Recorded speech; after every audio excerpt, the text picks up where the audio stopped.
talk about using a trust for privacy with your personal residence. This is one of the more basic asset protection strategies that you can deploy. It protects your assets in that people don't know that you have that asset. And in some states, in fact, most of the states, you don't have full asset protection around your house. You might have some homestead protection. You might have a certain amount of money that creditors can't get to. But there's probably some portion of that equity in your house, if you have a substantial amount, that is exposed. And so the mere fact that people know that you own a residence puts a target on your back, especially if there's equity.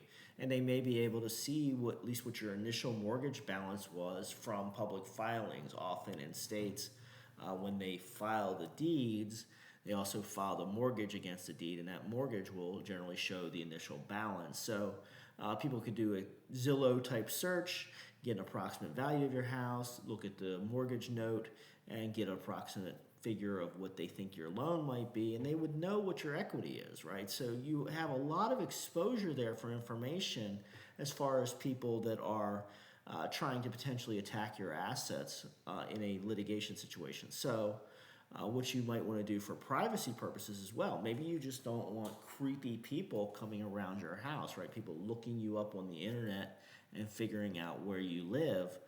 So that's where the idea of using a trust for your personal residence becomes a very powerful tool. And while this is a very powerful asset protection tool, and it's one of the basics that you would use as a foundation for building a bigger asset protection system, which we've talked about here on the channel. You can go check out some of our other videos on that. As part of the bigger system of asset protection, this allows you to have that layer of anonymity. So how do you go about building it? Well, it's usually pretty easy. So your house is likely recorded in the county in which you reside within the records, right? So you probably go to the courthouse and you can actually talk to the clerk.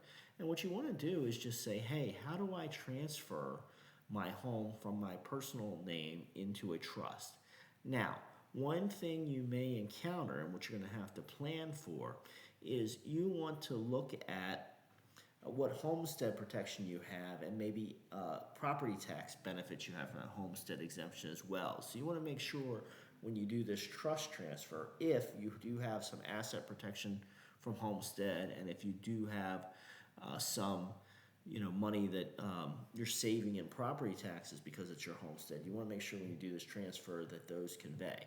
Obviously, you'll want to name your trust in such a way that you de-identify yourself, right? You don't want to call it the Mary Smith Trust and then put your house in there, because if everybody would be able to figure out that Mary Smith owns the house because Mary Smith's name's right on the trust. So you'd want to use a trust name that wouldn't necessarily identify you directly. So those are things to work out. You can probably consult with a local attorney, somebody who's licensed in the state where your property is located, can generally walk you through this. Or you may just want to see if you can build it yourself by talking to your county clerk. Maybe they have forms. Maybe you can look at what other people have done and you can build from there. It's not a very complex thing, but it is something that is very powerful, and it's a great foundation to start getting your house out of your personal name, to de-identify stuff, and to allow you to have that privacy protection.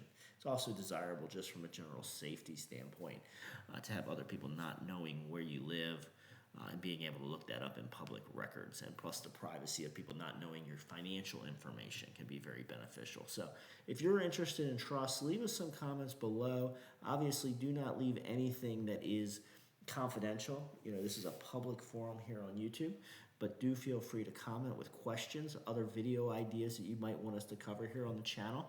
And make sure you subscribe, ring the bell for notifications, and I would love to hear about what business, privacy, asset protection issues you're dealing with so we can bring you other videos about those in the future. Thanks for tuning in, folks. Look forward to seeing you in the comments, and I'll see you for another video very soon.